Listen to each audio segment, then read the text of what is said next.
Hey there everyone, this is Samuel Johnson and welcome back to the Steven Universe Retrospectives, and today we're going to be discussing episodes 85 and 86 of Steven Universe, Drop Beat Dad and Mr. Greg, and as promised 2 weeks ago, Drop Beat Dad marks the return of MARTY!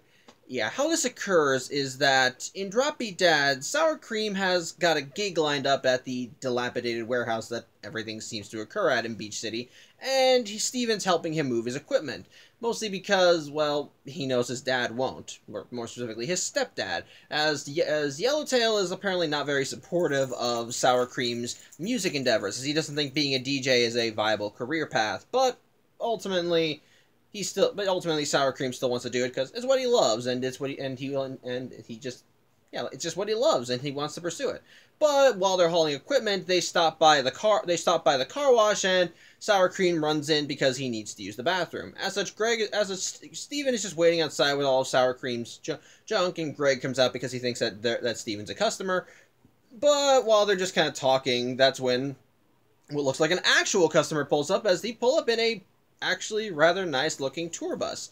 As such, Greg is all sparkly-eyed and just in awe of it, and he thinks, wow, this will be a great gig, until we see the owner of the bus step off it, and we see a much older MARTY back all the way from the Story for Steven episode. And yeah, the dude's clearly gotten old, as he's got more wrinkly skin, he's lost more of his hair, though his winning personality is still intact, and he's apparently doing a lot better for himself, as apparently he actually did make it big in the music business, as he now has solid gold sneakers, he walks around in a leather jacket, has gold chains hanging from his pants, wears these weird glasses or whatever, but though he still has his sharp teeth, and he still calls Greg Starchild. As such, Greg and Steven are kind of wondering what MARTY is doing there, which also, by the way, the funny thing, when MARTY learns about Steven, he calls him Starchild Jr. or whatever, and so like I said, the pair want to know what MARTY is doing there, and he says that he and Greg have some unfinished business to attend to, as he reaches into his jacket and pulls out an envelope. But before he can actually reveal the contents of said envelope, that's when Sour Cream comes up, apparently having clogged Greg's toilet. But Sour Cream looks over, and he realizes that MARTY's right there. And as I mentioned all the way back in the Onion Friend episode, yeah, MARTY is Sour Cream's biological dad. As such, once MARTY sees Sour Cream, he kind of does the typical deadbeat dad routine of pretty much trying to explain where he's been all these years, as he immediately tucks the envelope into his pocket and starts talking to Sour Cream as if he's the good old loving dad who's just here to check on his son and all that bullcrap. And yeah, he does try spinning a web about how hasn't seen him for so long because the music business is just so busy and all that crap. But in the midst of all their talking, he notices all of Sour Cream's equipment, and Sour Cream lets him know that he's got a gig coming up. At which point, once MARTY hears this, he volunteers to help him out, make it something flashy, big, etc. And Sour Cream is ready to jump all over this, get in on the business, as it were, and as MARTY puts it, catch up on some good old father-son bonding and all that crap. Yeah, there's clearly something going on, but Sour Cream does want to spend some more time with his dad, and while Steven does clearly notice that something's up, he goes along with it because as Steven said in the beginning of the episode, he thinks he's Sour Cream's roadie. As such, they go to the venue, and at first MARTY thinks is a little dubious of it. It looks like a crap hole. He thinks that maybe this place should not be where the music is. As such, he thinks that maybe firstly, they need a crowd. They need a big crowd, and sadly, the dilapidated warehouse is not what they need. As such, in order to get a crowd, he ends up putting a giant-ass advertisement on the Beach City water tower, and he moves their venue to the beach. And while Sour Cream is a little hesitant to that, as apparently he did a show there once before and it did not go well, basically MARTY talks him into it and says that he's been a bad father. Like, he's found ways to, like, he says he was a bad manager, and in these last years he's managed to find himself and all that BS. It's basically all just fast talk. But simply, he convinces them that with the right equipment, they can get anything done. And as such, to make sure that everything goes smoothly, he calls in a few favors, and he manages to get a bunch of equipment out there to get everything in place, with Steven still being the official roadie, and Marty commenting on his super strength. So that's fun. But put simply, they do manage to get a stage set up, and it all looks all nice and good. And so, while Sour Cream is ready to... And so, as the sun goes down and a crowd starts forming, Sour Cream is ready to go on stage and play music, but Marty insists on going out there and essentially leading into the crowd. So, Sour Cream lets him do it, and at first, everything seems all fine, as Marty says that this show is all personal to him. It means so much, as he's going to introduce them to a brand new flavor, and Sour Cream thinks he's talking about him. But no, we soon learn what Marty's ulterior motive was. He's trying to advertise some shit. Specifically, a new soda drink called Guac-Cola, which is a soda made from pure concentrated from guacamole. No, not guacamole. Avocados, yes. It's straight from concentrate. That's disgusting. And everyone appropriately thinks it's disgusting, which leads to a genuinely hilarious scene where Ronaldo tries drinking it, keels over, and then when he tries it on chips, it's disgusting there. Literally the only person in the crowd that actually likes this stuff is Onion, so it's kind of funny that way.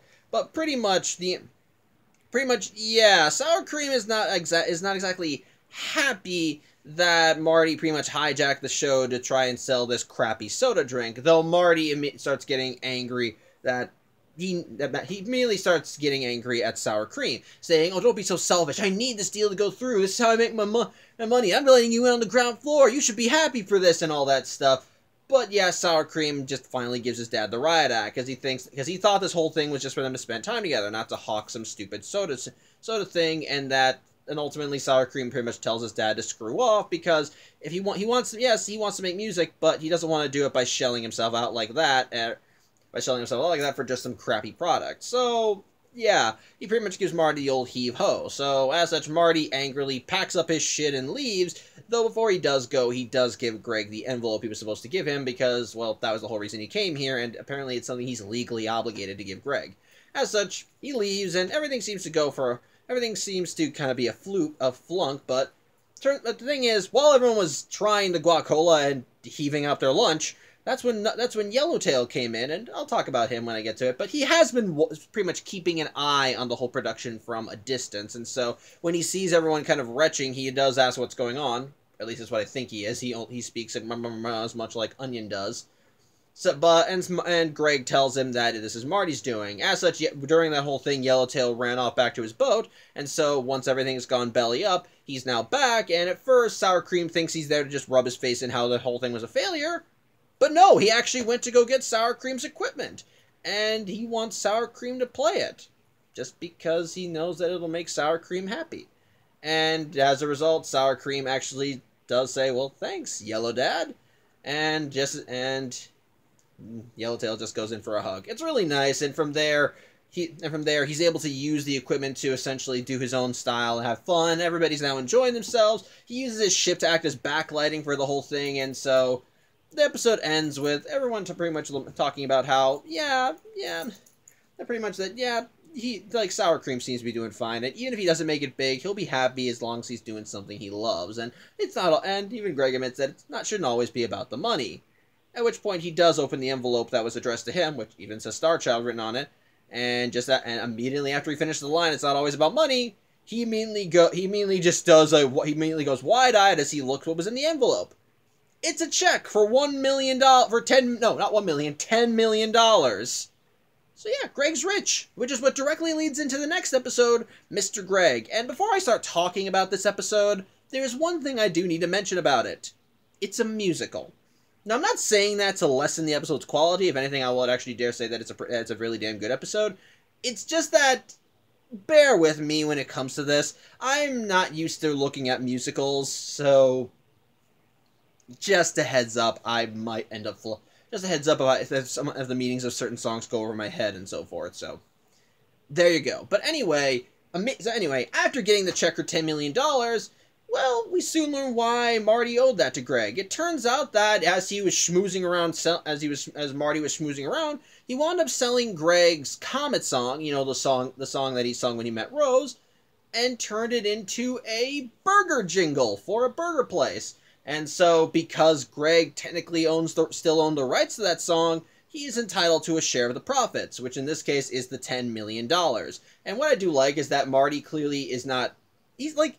Well, he tries being professional about it. Like he said, look, I'm legally obligated to give this to you. And then he doesn't, it's clear he's not trying to be angry, but at the same time, it's clear he's only doing this because because it's a legal obligation and he needs to dot his I's and cross his T's so nothing comes back to bite him.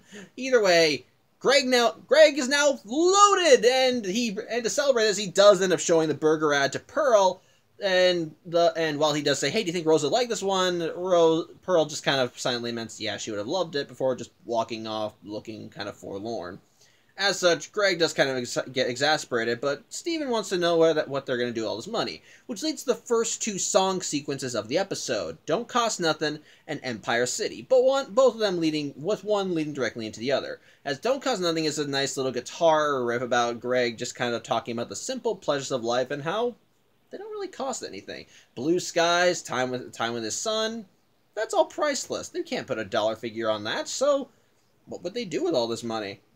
Well, that's where Empire City comes in, as Steven suggests that maybe they should use this money to go on a vacation, treat themselves, have fun. And Greg knows the place, Empire City, which we did briefly see when Steven was showing Lapis around the planet. So, yeah, they're ready to go. They're excited to go. Big flashy lights, grand hotels, fancy suits, grand dinners and all that.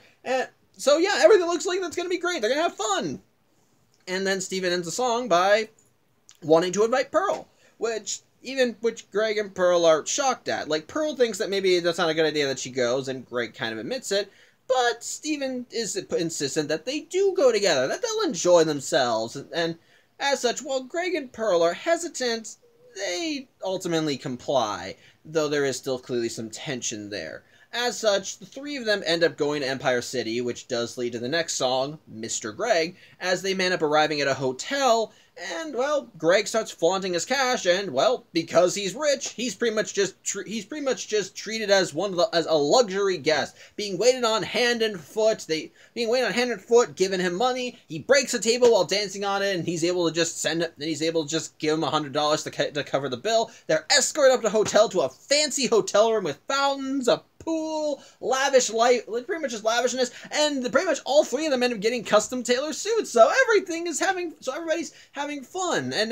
just enjoying themselves. However, the only person that seems to be off about all this is Pearl, as she just kind of is looking at everything from a distance and looking a little confused. However, as the song does go along, she does start trying to get into it, as when she gets her suit, she starts admitting that, some of this is pretty cool, like the fountains are pretty tasteful. She likes spending time with Steven, so yeah, it does look. So she is mostly having fun. But when Greg tries engaging with her and dances with her, she immediately cuts the song short and says no, she just needs some time alone, which does lead to a hilarious moment where one of the valets or bellboys or whatever just yells out, "Boo! You ruined the song!" Which I think was hilarious. I think it's funny.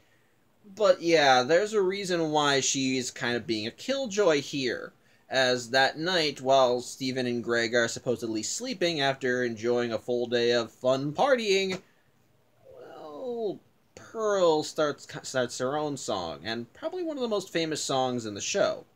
It's Over, Isn't It?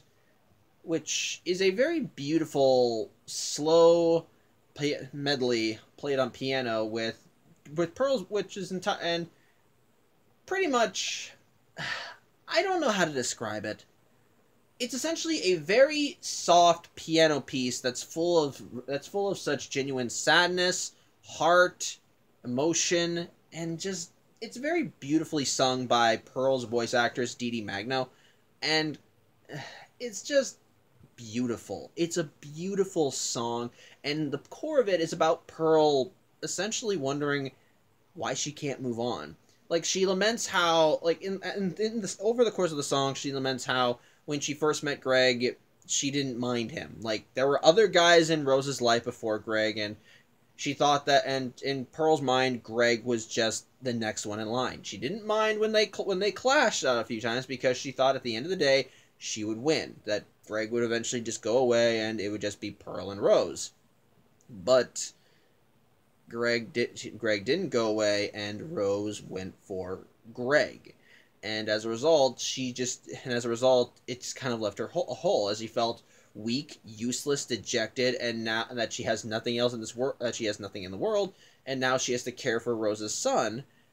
And at the end of the day, she has to come to terms with the fact that it's over.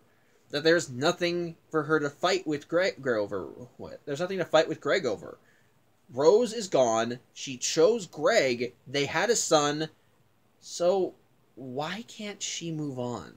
Why is she holding on to this? Again, it's a very beautiful song, and I would love to play it, which I'm considering playing it. I have my phone right here. I could probably just pull up a preview on iTunes, but put simply, it is a beautiful song, and I do recommend looking for it if you haven't heard it already. But unfortunately for Pearl, she wasn't singing to a quiet audience, as Stephen was roused awake when Pearl came into their room, and unfortunately Greg woke up too, and he heard the entire song. And as a result, he feels like crap. He pretty much he just puts on a robe and tells Pearl, sorry you had to put up with me, as he just kind of walks out, with Pearl kind of feeling ashamed that Greg heard all that. As such, Pearl does laments that maybe she shouldn't have come at all, but Stephen then tells her, no, this is exactly why I wanted you to come. As such, Stephen drags Pearl down to the lobby where Greg is, as he's trying to drown his sorrows away with cherries and potentially alcohol, but don't quote me on that. We don't actually see him drinking anything alcoholic, we just see him with cherry stems. But either way, Stephen brings Pearl down to talk to Greg, and while the pair of them are still being awkward to each other, Stephen decides that the best way to break this tension is to start his own song, which is called "Both of You," as he pays off a guy playing piano in the room to go and take a hike, as he immediately starts his own piano music, which again, this one is very beautiful and full of emotion. But whereas "It's Over, Isn't It" was filled with sorrow and dismay, and just general sadness, this one feels sad, but hopeful, as Stephen sings about how Greg and Pearl have so much in common with each other. They both love Stephen. They both love Rose, and basically, if they just took the time to talk to each other, they'd find that they could probably get along. At which point, over the course of the song, they do start talking. As Greg says, yeah, look, I get it. If I were you, I'd hate me too. But Pearl says, look, no, I don't hate you. I never hated you. And she's like, well, and Greg was like, well, then what? Well, then what is it? And Pearl says, it's because she chose you. It's because she fell in love with you. And the thing is, prior to this, both Greg and Pearl just burst into tears because that's the thing. Yes, they may have been rivals for Rose's heart, but they both loved her. And what both have failed to realize is that the other is probably suffering too. And so they kind of start bonding over their love for Rose. And from there, they just start talking more. And as Stephen continues singing, they start dancing together. It's honestly just really sweet. As they just dance the song, they both have very, I want to say static expressions, but it's both of them clearly trying to just give this a shot, just try and get past all this, and it's them actually getting along. It's nice, it's sweet, and by the end they do find some common ground and do manage to start building up something positive. Although by that point, once that's all over, that's when Greg finally gets the bill, and apparently all that partying and schmoozing did cost quite a bit of dough, though not enough to put him out, not enough to make him broke. So it leads to a reprisal of the song "Don't Cost Nothing," as Pearl actually starts joining in on this song, and it's clear in this song that she actually is trying to start forming a more friendly relationship with Greg, as she starts joking around with him, having fun, trying to make sure she gets the lyrics right. And by the end, as they pack up the van and go back to Beach City, Steven closes out the episode by repeating a line from It's Over, Isn't It? Except in this case, whereas one song was about how the contest is over, this one finally says that this one, nice little feud, showcases that the feud is finally done. So. Okay, first let's talk about Drop Beat Dad. I think this one is an alright episode. Definitely fits more into a filler episode, but ultimately I think it's a pretty good one. For starters, it is kind of funny seeing Marty in the modern day and showing that, yeah, age has not changed him at all. He is just as much of a smarmy jackass here as he was in the Story for Steven episode. And the thing is, apparently the guy has been around between then and now, because, well, going back to the Onion Friend episode, when Amethyst was talking with Vidalia, she did ask if Marty had popped in for a while, but had popped in at any point, and Vidalia responded with, look, she has no idea where she is, and quite frankly, she does not care. So, yeah, it's clear he hasn't been around for... It's clear, according to Sour Cream, yeah, Marty has not been around for a good few years. So, yeah, which does imply that he has come back, that he did come back to Beach City at certain points, but because Marty's a deadbeat dad, he has not really done a lot to try and... He's not put in any effort in to try and have a relationship with his son. And unfortunately, that's where the crux of the episode lies. As... yeah, while Marty does put on the act of wanting to be interested in his son's endeavors, yeah, he doesn't really give two shits. It's clear, like, just from the outset, it's clear that the only reason he wants to help Sour Cream isn't because I'm your dad and I want to help you because I love you and I want to spend time with you. No, he is clearly only doing it because he sees that Sour Cream is making music and he's got a sponsor lined up, so why not combine the two, you know? Yeah, it's shallow. Now, to be fair, in the episode when Marty does talk with Sour Cream and talks about all these things they need to do to get a proper venue, like advertising, proper equipment, like getting proper equipment, and yes, there is, and yes, sometimes occasional schmoozing. None of it's technically wrong over the course of the episode. It's just that the real root of the problem is that Marty is not doing all this because he cares about Sour Cream. Even in the episode when Sour Cream calls his dad out on this, he calls him selfish and acts standoffish. He doesn't tell him about any of this beforehand. And say, hey, look, I have a sponsor here. Why don't we advertise it during the show? It can help you out. No, he's clearly only doing this. It's clearly Marty's doing this for himself. Not Sour Cream for himself. Sour Cream is an afterthought in all of this.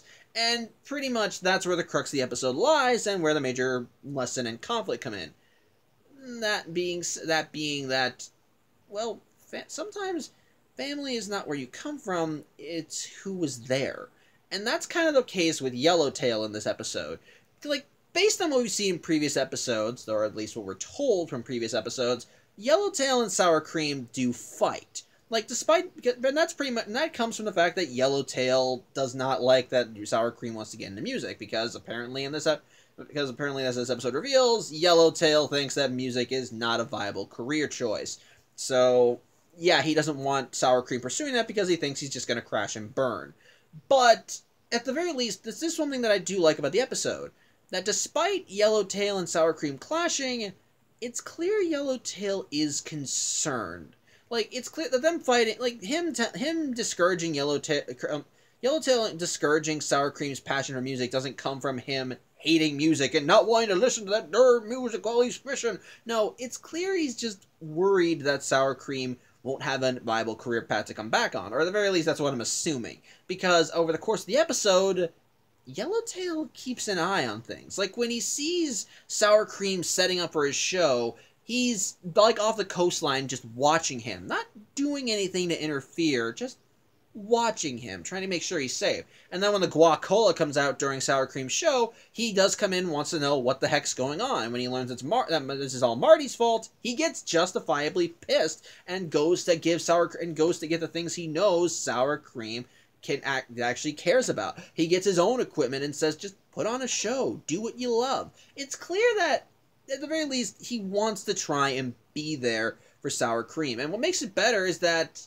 he doesn't rub his face in it. He doesn't tell Sour Cream, well, you see, this is what happens when you get in the music business. You won't be able to get anything. No. He actually talks to Sour Cream. He actually decides, this is what you love, so do it. Do this. And it's clear that he wants to be supportive of Sour Cream. And he wants to do it in a way that makes Sour Cream happy. Not do it because he doesn't want him to do it because, well, that's what I want him to do. No, he wants him to do it because that's what he wants. He wants Sour Cream to do it because that's what Sour Cream wants to do.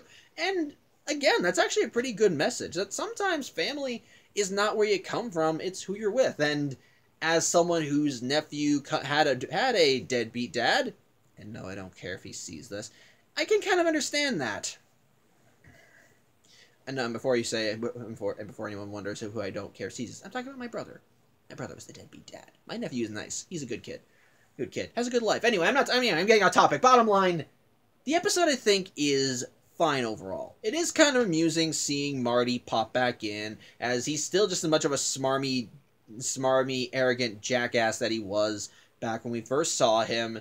I do kind of like his introduction when he sees Greg, as he's kind of condescending to him, talking about how, hey, the music business has been kinder to me than it was to you. And Greg, well, he clearly doesn't like him, but he tries to be civil. And what I do kind of like is that Marty, clearly, because he's kind of a schmoozing, smarmy jackass, he just immediately shifts into that attitude right away. As when he meets Steven, he immediately starts treating him similarly to Greg, as if he were the talent. Like, oh, I guess I'll start calling you Star Child Jr., as if he's trying to be suave and all that. And when he talks to Sour Cream, yeah, he's clearly just, it's a similar attitude. Ultimately, he drops the act when Sour Cream calls him out on his BS. But even then, after he gets called out, he does still go to Greg and say, look, I'm legally obligated to give you this, bye. Like, that is all that, like, that's it. Essentially, he's just trying to, like I said, he's just trying to keep himself in a positive light, so to speak. By which I mean, he's dotting his I's and crossing his T's. He just wants to be sure that everything is accounted for, and he wants to make sure everything is accounted for, that nothing comes back to bite him. Hence why he probably acts the way he does when he sees Greg, and why he tries schmoozing up to Sour Cream like he does. The guy is just trying to maintain a good rep, so to speak. So, yeah, that's the thing. But again, overall, it is the lead to a sweet thing, as we do see, again, it showcases that the father that Sour Cream needed wasn't the guy who helped birth him. It's the father that he ultimately was with. As while Yellowtail does get on his case, it's clear that Yellowtail does care about him and wants to support him, even if it's from a distance. He just wants his stepson to be happy, and I think that's a really nice thing, nice little message that sometimes the stepfather is not always a jerk. So I like that. Definitely fine. But then we get to Mr. Greg. This one, in my opinion, like I said, I think Mr. Greg is a really damn good episode, and it all comes from the music. This episode is a really damn good musical, and as I mentioned in vlogs past, Rebecca Sugar, the creator of Steven Universe, is a very talented songwriter. And this episode more than showcases it with all the various songs that are placed throughout, as all of them are very well written, have a really great beats, and very much help with the tones they're all trying to set up. Don't Cost Nothing is a nice little laid-back song that showcases Greg's lifestyle and what he's used to, and now that he's rich, he doesn't really know what to do with it. He was content with where he is, so he doesn't really know what he's going to do with all that money now that he has it. But then likewise, Empire City picks it up, as now he's got something he can do, as now that he's rich, he can afford to do something fancy schmancy, like going to a nice hotel and doing all that fancy cool stuff, just because he can, and it's nice. I do like that. And the Mr. Greg song is very fast-paced as well, as it kind of is jazzy, dancey, and fun. And it's just real, as it showcases Greg just kind of enjoying his opulence for a while. It's like, yes, I got the fancy steak and the nice whatever. I can dance on this table, and I don't have to worry because I can pay for it. It's just really nice, upbeat and fancy with the great beats and nice lyrics. But again, the heart of the episode really comes in the last songs, as we see the emotional core of the episode come to, and this is where we get to, honestly, one of the best parts of the episode, too. The emotional conflict, specifically between Greg and Pearl. The thing is, while we've showcased, like, me and Haley talked about this back when one of the flashback episodes. I forgot what the episode was called. We Need to Talk. Yeah, when we talked about this when we looked at We Need to Talk. But yeah, Pearl is clearly salty with Greg when they first met, and that's because Greg was in love with Rose, and well, Pearl was kind of arrogant and kind of salty because well, because she loved Rose and she didn't want to share. So it did lead to them kind of usually butting heads on occasion, but even in the present day, Pearl and Greg don't have a good relationship, and we've kind of seen that in episodes past. Though, in my opinion, you could generalize that as all the gems kind of putting a distance between themselves and Greg because he's just a normal guy, whereas they're super powerful alien warriors whose bodies are made of light and who can't technically be hurt unless their gemstones are damaged. So, that's a thing. But my point is this. Greg and Pearl clearly only have... Well, Pearl is not always hostile towards Greg. It's clear she doesn't really have a good relationship with him. And ultimately, the root of that is... Pearl can't let go. Despite the fact that she knows that she lost to Greg. That Rose chose Greg in the end, and as a final signifier of that, they had a son, and it's because that son exists that Rose is gone. She really has to accept that she has to move on. And which also leads to, in my opinion, one of the best conflicts in the show, or at the very least in the episode, Pearl's own internal conflict. Like, in the episode, you can tell that Pearl is uneasy about everything. And it's not because, oh, she finds this whole thing very strange and weird, but it's because she's doing it with Greg. From the outset, she's confused and doesn't know what to do, but she clearly wants to be involved. She wants to have fun. During the Mr. Greg song, in the final third, when she starts singing too, it's clear she wants to enjoy herself. And even when Greg says, "Hey, so you're having fun?" She says, "More or less." It's clear she wants to have fun. She wants to enjoy herself. She wants to take part in all the merriment. But she can't do it with Greg. And she knows it's irrational to think like this because going back to the song, it's over. He won, Rose chose him. So why can't she move on? Why can't she let go? Which also kind of leads to a very interesting analogy, and credit to Giggles for kind of coining this term to me so I didn't know about it. In my opinion, I think that this is essentially a comfort in depression mindset. That while Pearl knows that she should just let it go, that at this point it's pointless to constantly be on Greg's case because, like I said, he won in the end, she still can't let go. She can't let go. And she wants to let go. She really does, but this grief is, in a way, like her still holding on to Rose. And like, as long as she has this, as long as she has this, it's like she can still be with Rose. And yet, all it really does is just puts more distance between her and Greg. And she doesn't want that. She clearly is trying to form some kind of a relationship with him, by which I mean a friendly relationship. At the same time, she does not know how to actually approach this. Every time she tries engaging on them socially, she gets quiet, and likewise the same goes to Greg. But she just feels awkward and strained, and she consciously knows that this is not right. And and like I said, she's trying, but she can't let go. She can't. And while she knows she should, a part of her doesn't want to. And likewise, when Greg hears all this, it does lead to further strain. But that's what ultimately makes Both of You a powerful song too, as it takes the forlorn sadness and the forlorn sad beauty that was "It's over, isn't it?" and transforms that into hope. There's still sadness in there, but from that sadness, there's hope that they can build something new. Especially when, as Steven says in the song, they both have so much in common. And ultimately, when both Greg and Pearl finally do start talking, like I said, they burst into tears, and the first thing they talk about is Rose. They finally address the whole Rose thing, and ultimately Pearl admits that she doesn't hate Greg. She just it's just that it always got to her that Rose chose him. And ultimately they both kind of chuckle over the fact that, well, that's Rose. She just did what she wanted. Again, that finally gives them something to bond over. Rose. Despite their romantic rivalry, they both did love her and cared about her, and ultimately, regardless of who she chose, they both lost her in the end.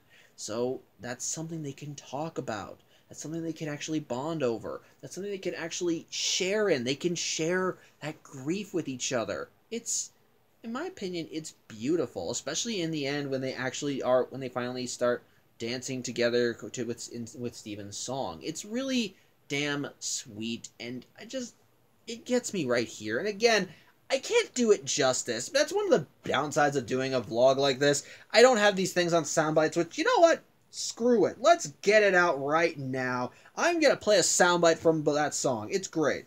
Actually, hold on. How you felt about Rose and stayed anyway. That wasn't the problem. Then what was? She fell in love with you. Okay, that was a bad preview right there. That just shows how spontaneous it was. But the piano music, like the way they talk to each other, it's just nice, it's sweet, it's personal. Overall, it's just a really damn good time. And by the way, I don't care if I get like content ID'd for this. That was only a few seconds of music anyway, and I don't make money off these, so go nuts. Yeah, Cartoon Network wants to make money off my vlogs. Go nuts. At least someone is. But bottom line is, it's a beautiful, nice finale. It's a beautiful song that really does bring it all that really does encapsulate Pearl and Greg's, well, grudge, and finally allows them to start burying the hatchet and move towards something positive. It's sweet, it's nice, and by the end, the episode really does hit me right in the feels, especially when, as Steven, Pearl, and Greg all start going back to Beach City, Greg and Pearl are just happy and joking, and Steven is smiling that two people he loves are finally starting to get along. So, yeah, overall, definitely some good episodes. Drop Beat Dad is a decent one with the return of Marty, and honestly a good lesson about family and so forth. And Mr. Greg is a nice heartfelt musical with great songs, great storyline, great character conflicts and resolution, and just beautiful music, and just two very beautiful music that just gets me right here. So overall, yeah, both these episodes are good. So yeah, I think that's about all I have to say. Thank you for watching. I'm Samuel Johnson, and I will hopefully see you next week. Take care.